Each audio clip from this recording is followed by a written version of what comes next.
Shalom jemaat yang dikasihi Tuhan, mari kita menyiapkan waktu untuk membaca, mendengar, dan merenungkan kebenaran firman Tuhan. Saya akan membacakan dari Keluaran 7 ayat yang ke-13, berkata demikian. Tetapi hati Firaun berkeras, sehingga tidak mau mendengarkan mereka keduanya, seperti yang telah difirmankan Tuhan. Saudara yang dikasihi Tuhan, terkadang kita berpikir musuh terbesar orang Kristen adalah iblis dan godaan dunia. Namun kita lupa, kekerasan hati adalah musuh terbesar dalam hidup orang percaya. Dalam kisah Firaun kita belajar bahwa musuh lain yang lebih berbahaya adalah kekerasan hati. Saudara, kekerasan hati memang tidak selalu tampak, tetapi diam-diam menghalangi kita mendengar dan merespon Tuhan. Dalam Keluaran 7 ayat 1-2, Tuhan mengirim Musa dan Harun untuk menghadap kepada Firaun supaya melepaskan orang Israel dan pergi dari negerinya. Ketika Musa dan Harun menghadap kepada Firaun dan mereka melakukan mujizat di depan Firaun seperti yang diperintahkan Tuhan di ayat yang ke-9, namun Firaun berkeras hati dan tidak mau mendengarkan Musa dan Harun yang adalah utusan Tuhan.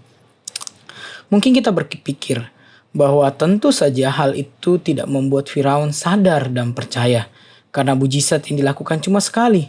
Tetapi dalam Keluaran pasal 7-8 bahkan sampai pasal yang ke-11, berbagai mujizat dilakukan oleh Musa dan Harun. Tetapi dikatakan Firaun berkali-kali mengeraskan hati, meskipun telah melihat kuasa dari Tuhan. Saudara, hati yang keras dapat membuat kita pertama sulit mendengar dan merespon Tuhan. Firaun melihat tanda-tanda ajaib, namun tetap tidak mau berubah. Ini bukan soal kurangnya bukti, melainkan hati yang memilih untuk menolak. Hati yang keras, sulit menerima kebenaran, bahkan jika kebenaran itu datang langsung dari Tuhan. Billy Graham, seorang pendeta dan penulis buku, berkata bahwa dari hati yang keras adalah ketika seseorang tidak lagi peka terhadap suara Tuhan. Yang kedua, apa yang terjadi ketika hati yang keras dapat membuat kita itu mujizat atau tanda-tanda bukan lagi jaminan pertobatan. Meskipun Allah menunjukkan kuasanya melalui mujizat, namun Firaun tidak tergerak dan tidak bertobat. Terkadang kita berharap mujizat akan membuat orang lain atau diri sendiri lebih rohani.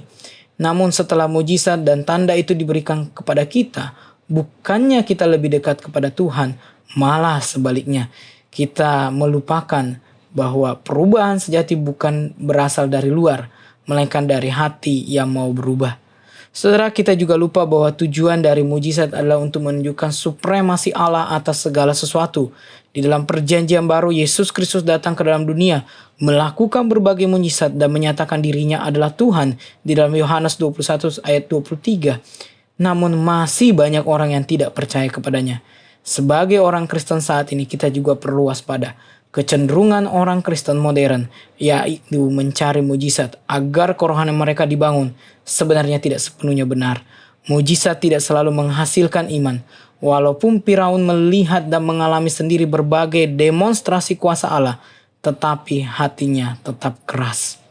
Billy Graham mengatakan, mujizat adalah cara Tuhan memberitahu kita bahwa Dia masih memegang kendali. Saudara, yang kita cari bukanlah mujizat atau bukti-bukti agar kerohanian kita bertumbuh, tetapi yang kita cari adalah Allah yang benar dan pengenalan kepada Allah yang benar. Nah, pertanyaannya bagi kita, bagaimana dengan engkau dan saya? Apakah engkau dan saya mengeraskan hati dalam hal mengampuni? Apakah engkau dan saya mengeraskan hati untuk taat kepada Tuhan? Apakah engkau dan saya mengeraskan hati untuk terlibat di dalam panggilan dan pelayanan yang datangnya dari Tuhan? Saudara yang dikasihi Tuhan, mintalah kepada Allah agar Roh-Nya yang kudus melebarkan hati, membentuk dan melembutkan hati kita, sehingga seluruh aspek kehidupan kita pada akhirnya hanya untuk memuliakan Tuhan saja. Amin.